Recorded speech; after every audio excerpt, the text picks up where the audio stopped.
It happened so fast you almost question if you heard it right. A simple sentence, a casual tone, and yet the weight of the word was atomic.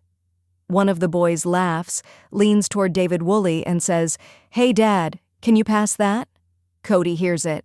He pauses mid-step. His hand stiffens above his plate. Even his face, usually so full of self-assured presence, just freezes. The gathering is alive around him. Conversations overlapping, kids chuckling, cups clinking, but Kody is completely still. Just one word, spoken without hesitation, snapped something deep inside him, and it wasn't even meant for him. People talk about the moment everything changes, but sometimes it's not a meltdown or a fight.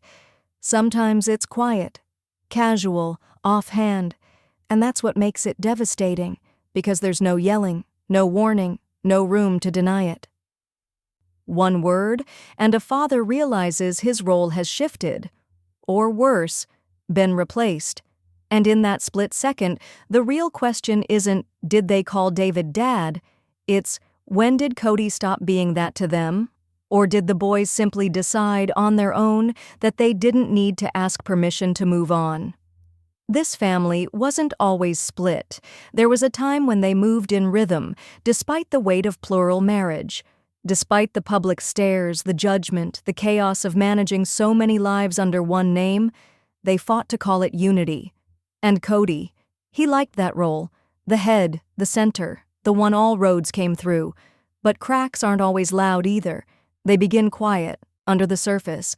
They go unseen until one day the whole structure shakes. And when the boys called David Dad, the ground shifted beneath Kody's feet. Silent shock. Deep, unspoken, but undeniable. You could almost see his thoughts race. Was it a mistake? Did he mishear? Was it a joke? But there was no punchline, no teenage sarcasm. The boy didn't even correct himself. He said it again not long after, with total comfort, and that's the moment everyone saw it. Christine did. Janelle noticed too. Even Robin glanced sideways. Something had shifted, and it couldn't be unsaid or undone. Everything that led to this day, this word, this moment, it was layered. Years of uneven parenting, broken communication, kids growing up in emotional distance while one parent remained present and the other grew defensively distant. When Christine chose to leave, it wasn't an impulsive decision. It was survival. It was tiredness. And when David entered the picture, he didn't stride in to take over. He came in gently, steady. He talked to the boys, not over them. He listened more than he spoke. He showed up without competition. And that somehow earned him a place that Kody once held naturally. What wounds more, a stolen crown, or one you willingly set down and realize someone else wears now, better than you ever did? Watching Kody absorb that word was watching a man see himself, from the outside, detached, uninvited. It's a different kind of pain, the kind where pride and heartbreak mix in bitter silence. And Christine, she didn't correct the boys, she didn't freeze, she didn't flinch, because in her home, that title had come naturally. The boys had been calling David Dad behind closed doors for months. This wasn't their first time.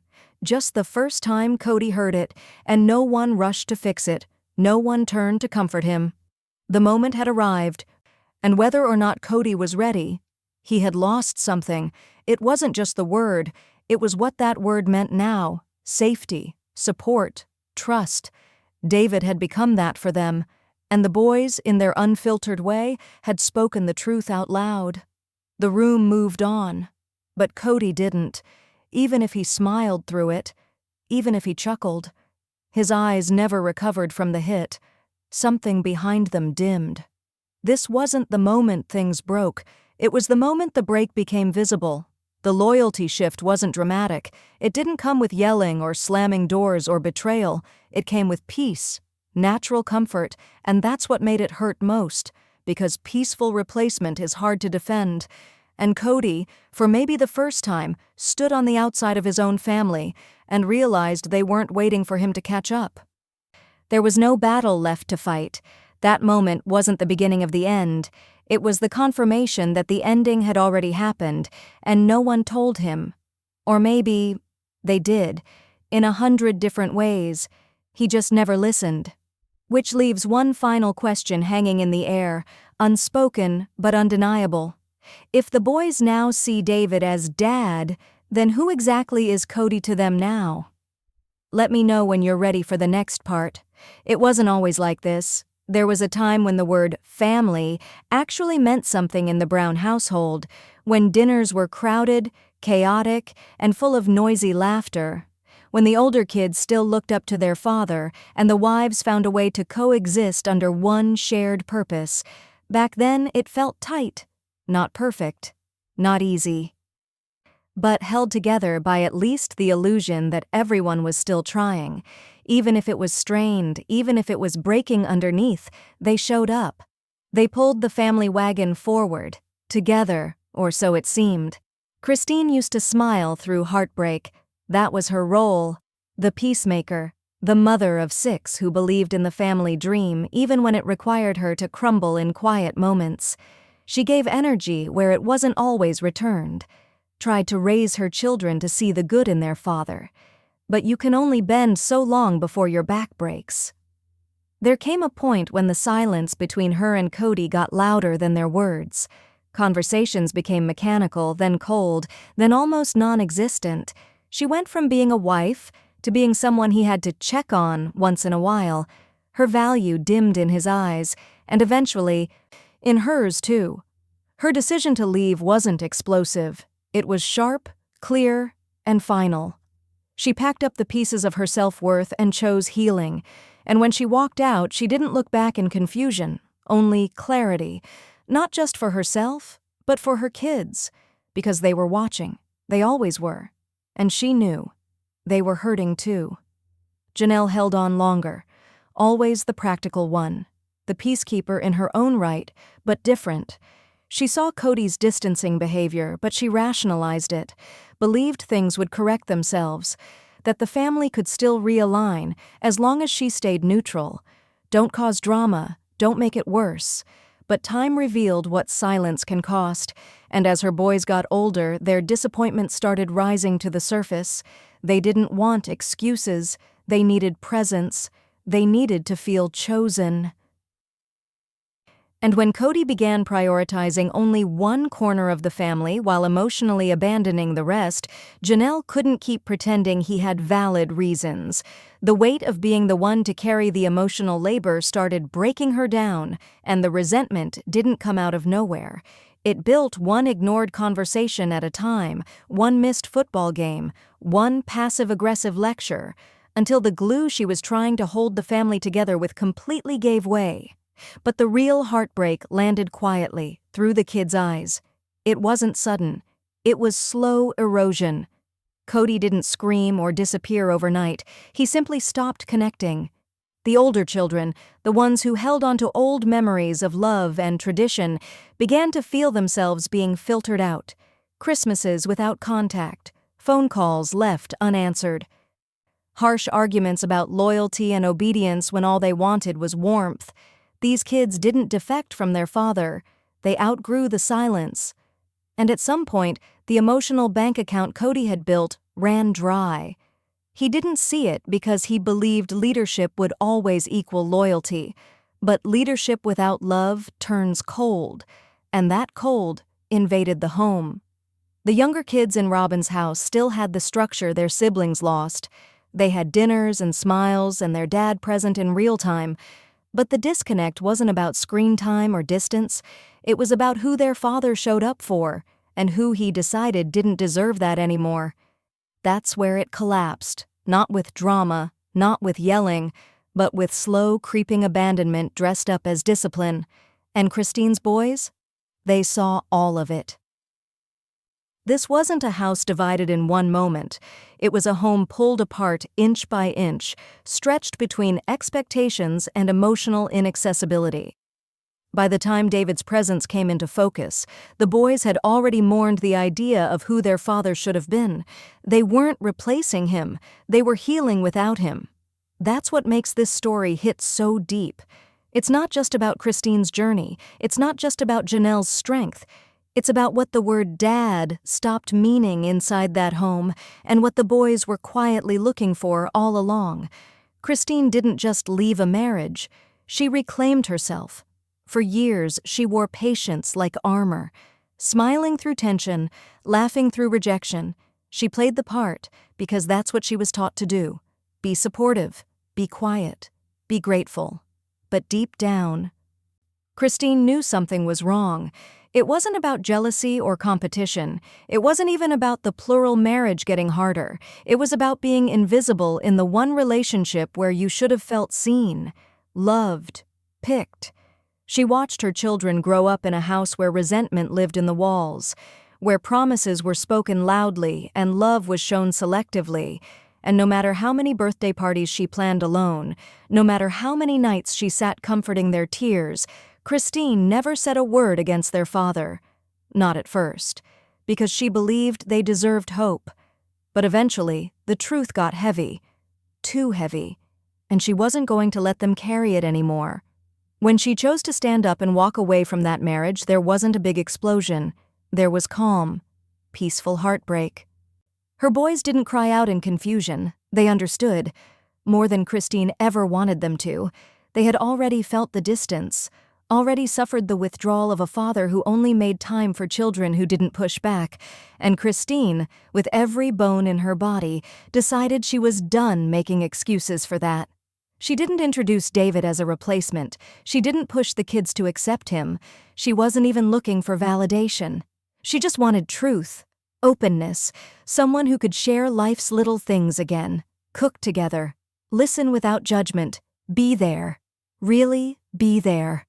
And when David entered her life, he didn't step into a battle. He stepped into a space filled with emotional scar tissue, and instead of tearing it open, he respected it. He stayed soft, gentle, patient. He didn't try to earn the boys. He just saw them, and in a way, that was all they'd been waiting for. The boys noticed fast. With Kody, there'd been strict boundaries, expectations, rules dressed up as love, but with David, there was something new. Relief. He asked them how they felt, remembered their names, showed up prepared, new to the family but not trying to control it, and slowly they started calling him "my mom's boyfriend David" with less caution. Then it turned into David. And without fanfare, it became Dad. They didn't sit down and decide to move on emotionally from Kody. These were small choices, quiet shifts born out of presence, not drama, security, safety. The way David made Christine laugh in the kitchen, the way he asked about their days without asking what they were doing wrong.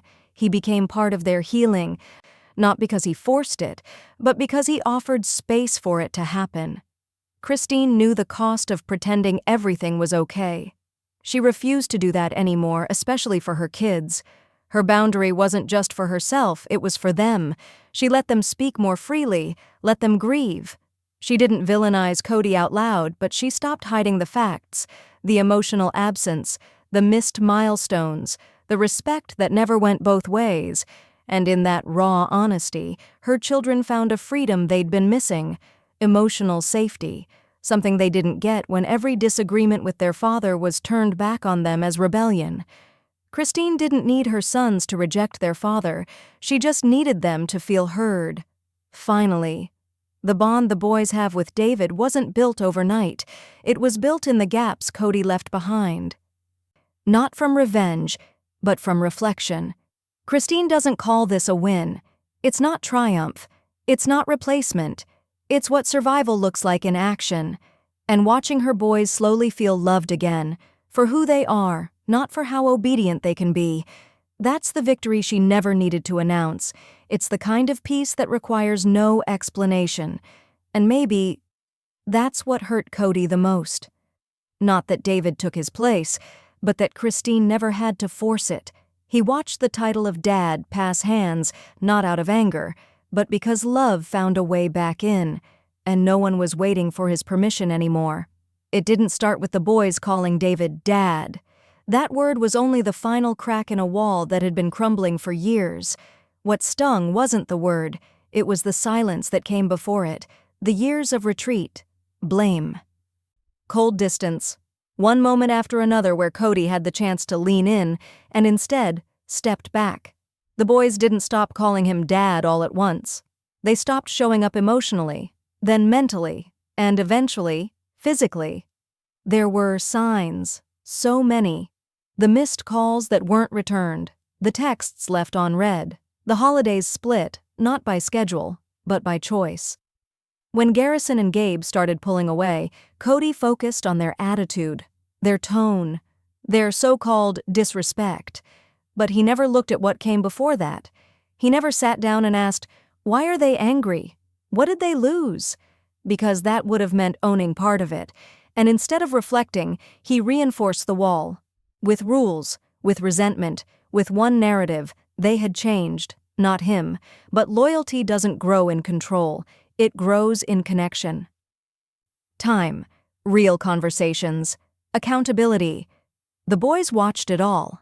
They watched as their dad leaned into one part of the family at the expense of another. They watched him question Christine's intentions, question Janelle's loyalty, question their own responses to his absence. They waited. For understanding.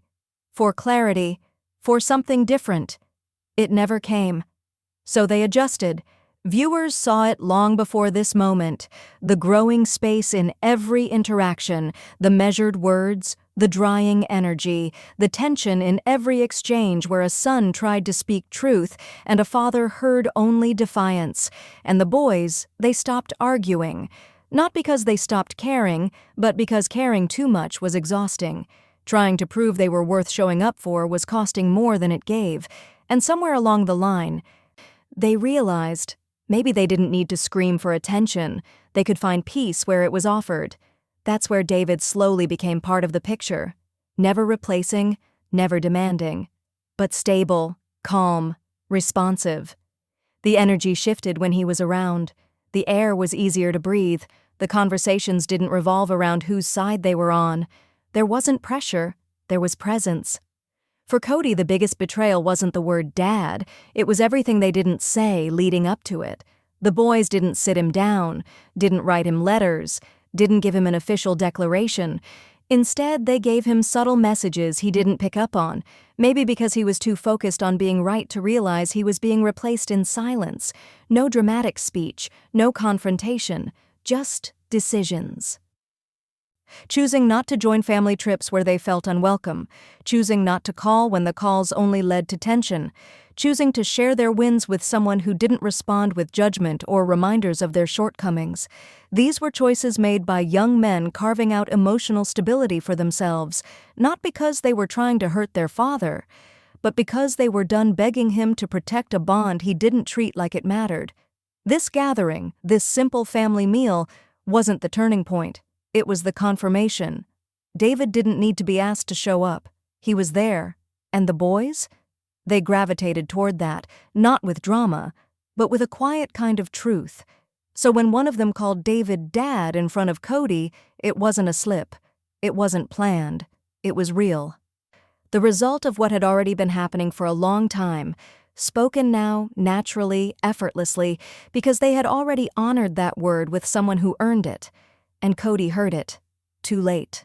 Because by the time you finally want the role back, no amount of anger can undo the moments you chose not to play it. He didn't flinch. Not openly.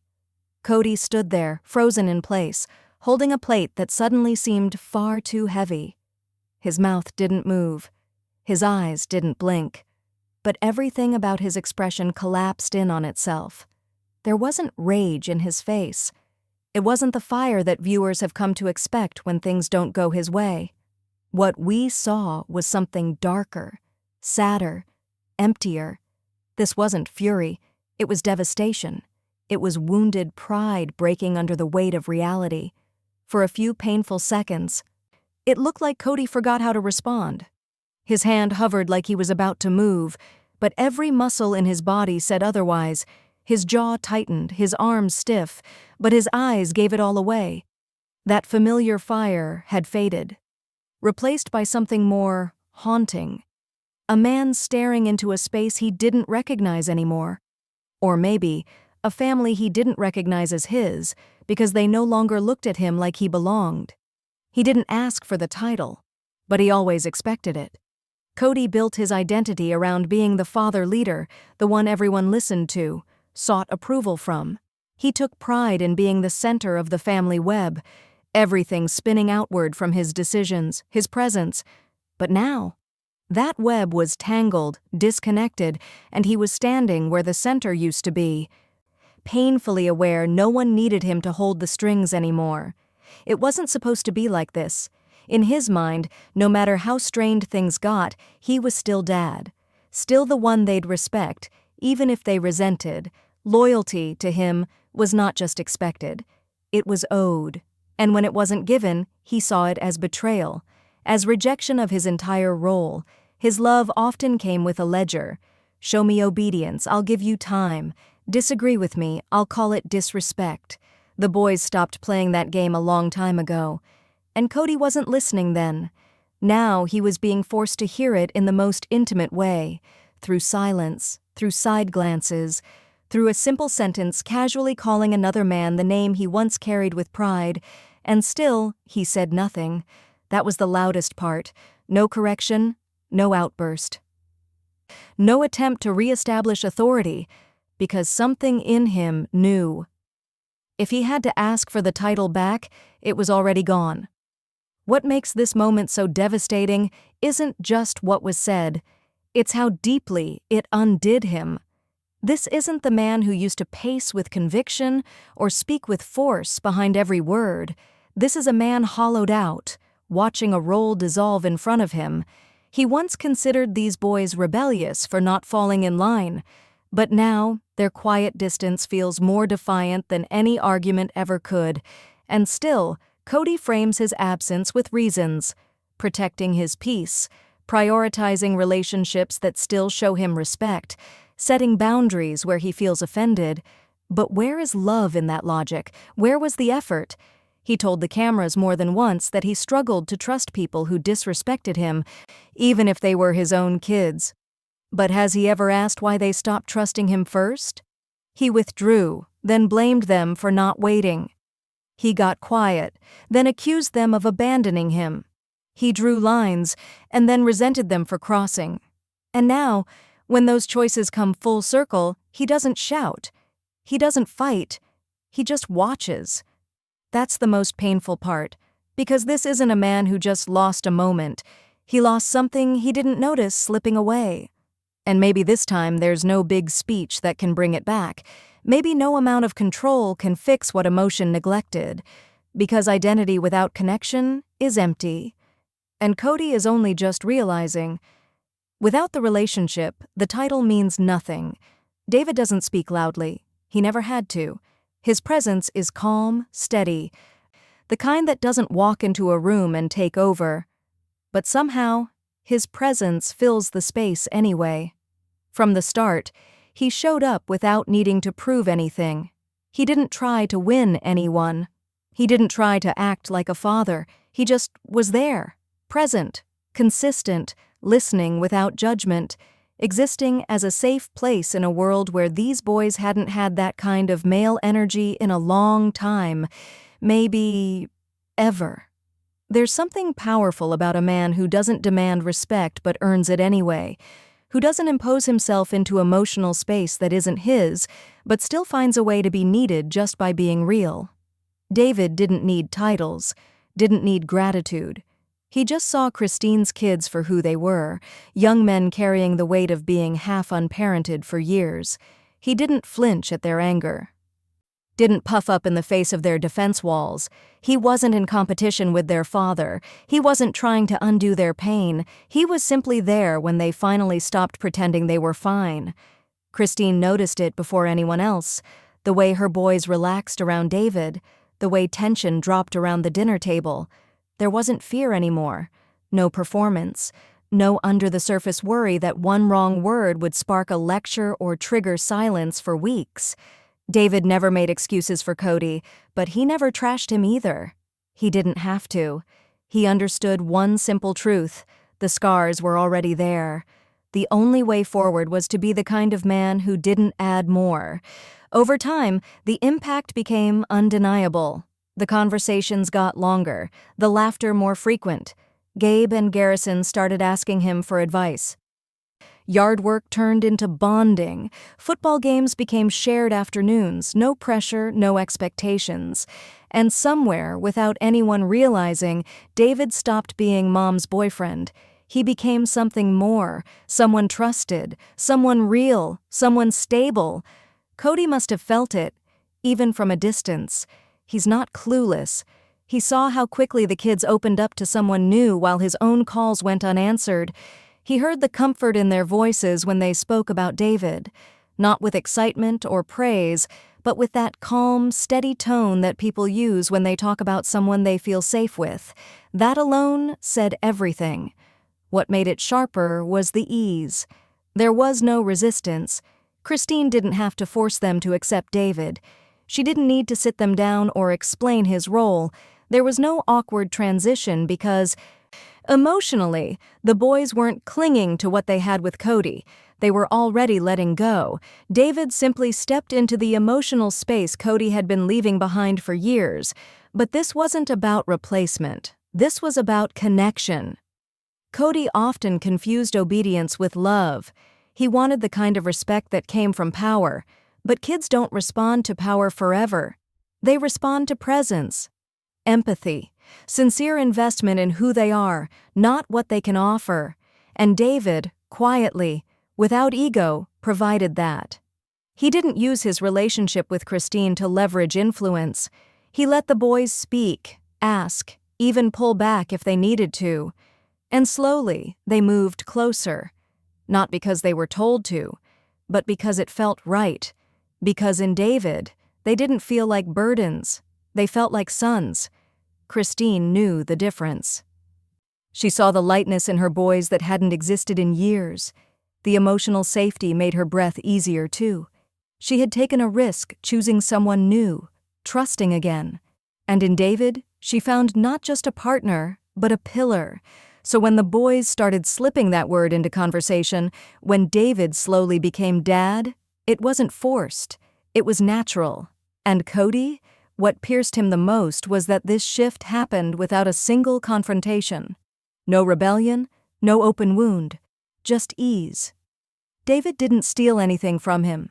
His only crime was being what the boys needed, without needing to be asked. Janelle didn't say much when she heard it. She didn't gasp or flinch, but her face, just for a second, told the entire story. Her eyes dropped, her breath caught, and then that painfully familiar tight-lipped smile appeared.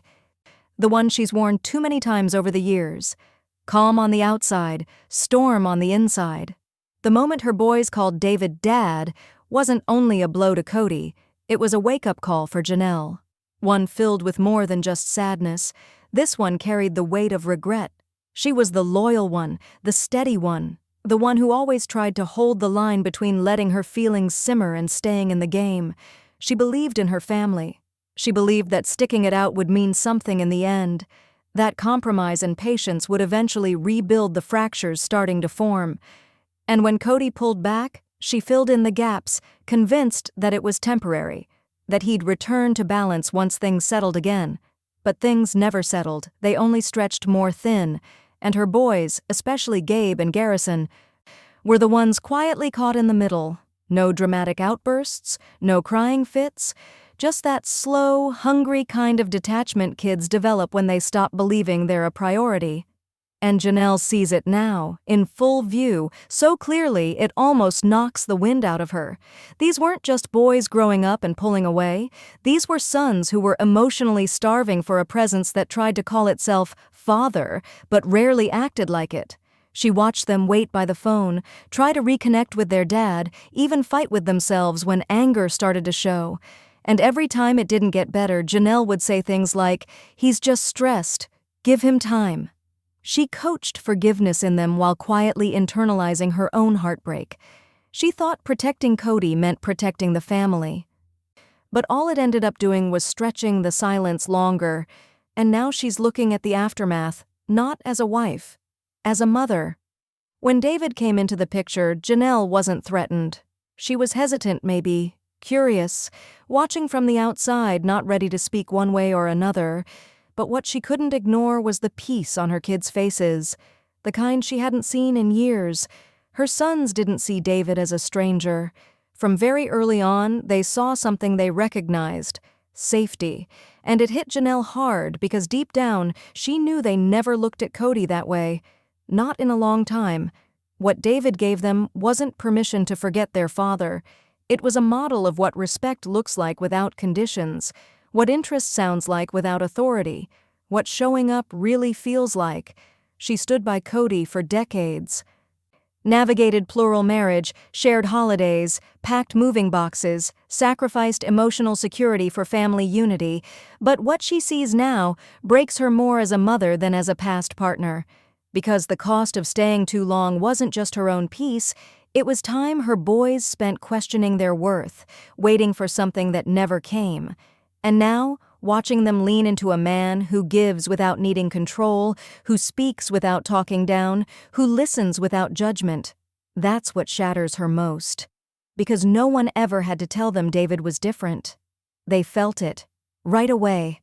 Janelle always thought she'd regret losing the marriage, but today, in that quiet moment, when the boys said "Dad" and meant someone else, she realized the deeper regret.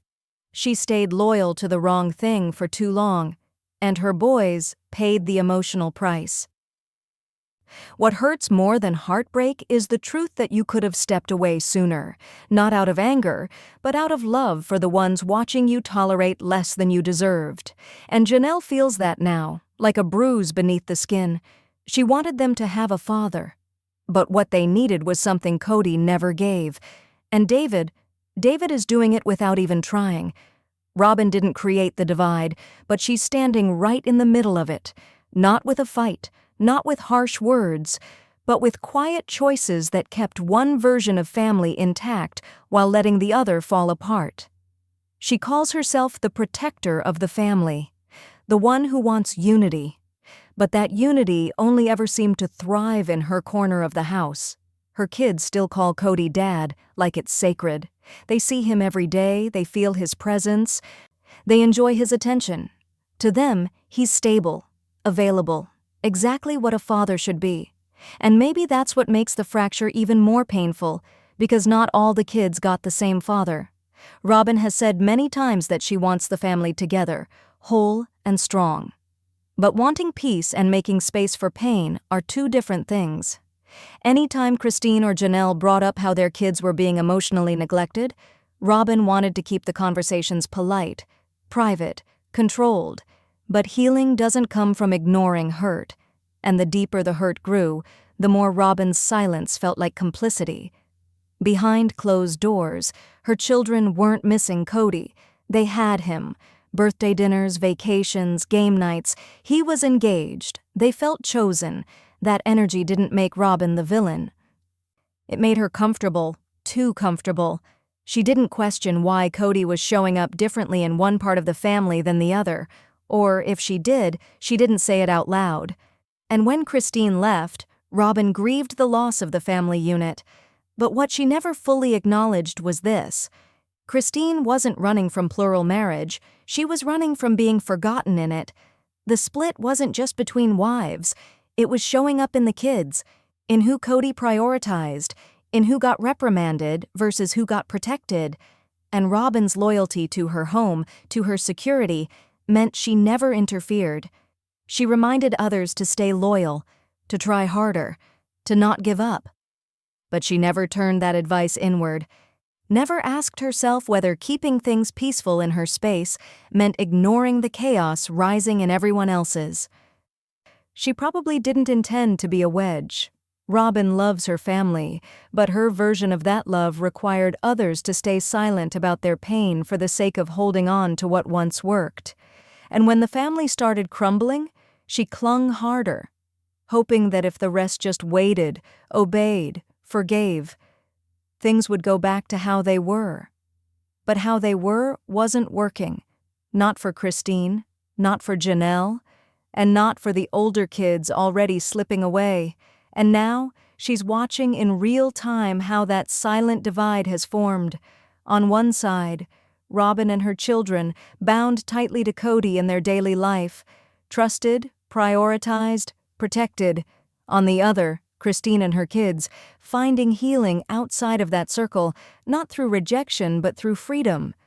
Robin sees the shift and still calls it betrayal. But Christine sees it as liberation. Two different women, two different blueprints for family.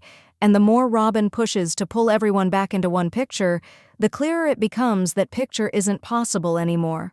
Not because anyone hates her, but because silence doesn't mend broken relationships. It covers them, and maybe that's the hardest truth. Robin didn't ask for the family to break, but she didn't stop it either. Her comfort came at a cost, and the longer she held tight to her version of family, the more it closed the door to anyone who was drowning in it. Now when she looks across the room and hears Christine's boys call David Dad, she doesn't say anything. She just lowers her eyes, not from guilt, but from knowing that no matter how much she tried to hold the family together, she never opened the space to fully heal it. He didn't yell. He didn't storm out. He didn't command the room like he used to.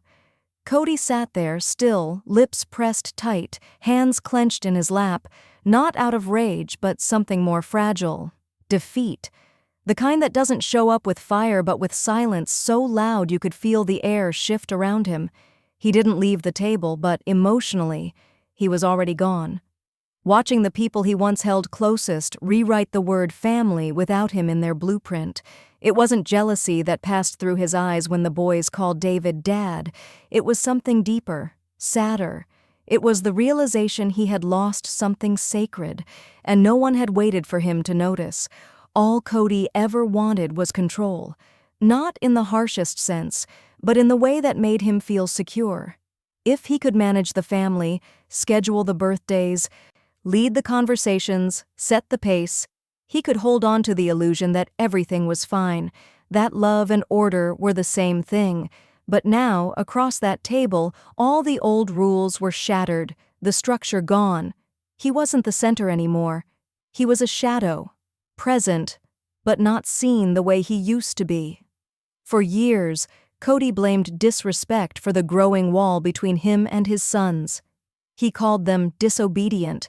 He framed their anger as rebellion. He pinned their distance on Christine's influence, on Janelle's lack of support. Never once did he sit in his silence and ask, "Did I abandon them emotionally first?" And now, that lack of reflection costs him everything. But what's staggering is not that he explodes, it's that he doesn't. This version of Kody is cracked, not just frustrated. There's no defense in his voice, no lecture. Just that cold, nearly blank expression with the tension creeping up behind his eyes, like grief, confusion, and pride are all trapped in an empty stare. He watches the room more than he participates in it. Every sentence feels like static. He's surrounded, but alone. And as David laughs next to one of the boys, offering a casual shoulder bump, a joke, a shared inside moment, Kody looks right at them, but doesn't speak. It's not because he doesn't want to interrupt, it's because he doesn't know how to anymore. That's what happens when time passes without repair. You don't just lose the position, you lose the language. You forget how to step close without making things tense, without reigniting a wound you ignored too long. And Kody, sitting there, has to feel it in full. He thought these moments would be one-offs. He thought the tension was temporary. He thought Christine leaving was a mistake the kids would come to regret. But now those same kids are building a new emotional structure, one he was never asked to be a part of, one where David stands tall, not by replacing Kody, but by showing up in all the ways Kody didn't. Watching the shift doesn't make Kody angry, it makes him small, and that's a version of him viewers rarely see. Not the one pacing or barking orders or demanding fairness. This is the Kody who's been left behind, not with a shove, but with time. Quietly, slowly, without ceremony. And maybe now the silence he once handed to his older kids is circling back. Maybe this is the moment he understands that love doesn't survive on guilt, that no one owed him that title of dad if he wasn't emotionally earning it. He seemed to believe for a while that distance from his sons was a lesson they needed to learn, that absence would fix them, but it didn't fix anything, it only showed them where they weren't safe. Kody's rage doesn't erupt, it simmers into something heavier, powerlessness. That stings more than confrontation, because power you lost by force, you can recover. But power people stop giving you, that's gone when the trust is, and maybe, just maybe, he realizes it now. Not because someone told him, but because no one needs to anymore. The lesson is sitting right in front of him, laughing beside David, not even looking his way. That's not anger pulling him back anymore. It's grief. Because for the first time, Kody's not watching them walk away. He's realizing they already did. The moment loops in Kody's mind, over and over. But with each replay, it becomes more permanent. One of the boys laughing, reaching out, and calling David Dad without hesitation. No fear, no pause. Just truth, said out loud. What once might have slipped by as an accident settled into something far more telling. A shift that had already happened well before the word was ever spoken. And the person who felt that impact the hardest stood quietly in the background, watching it unfold, out of focus, out of reach. Kody doesn't move, not even a breath deep enough to distract from the weight pressing on his chest. Maybe he thought for a moment that someone would correct it, that another boy would laugh and say, "Oh man, that sounded weird," that Christine would lean in and say, "We still honor your role." But the moment passed, uncontested, and it stayed that way. Not because anyone wanted to hurt him, but because no one felt they had to explain why it was said. The word didn't come from anger, it came from belonging, from safety, from the quiet knowing that the person they were speaking to had shown up not just for dinner, but for them, over and over again. David didn't claim the title. They gave it to him, freely, from experience, not pressure. And maybe that's what's so hard for Kody to sit with. This wasn't betrayal dressed as rebellion. This was the result of comfort, of healing. You don't have to force that. It just grows, quietly, where love has been, and where love has failed to return. The silence surrounding that word after it's said felt even heavier than the word itself. Kody, who once walked into rooms with authority and presence, now stood on the outside, listening. Watching others laugh, eat, talk about life, with David right in the circle, and him, outside the frame. Christine doesn't rub it in.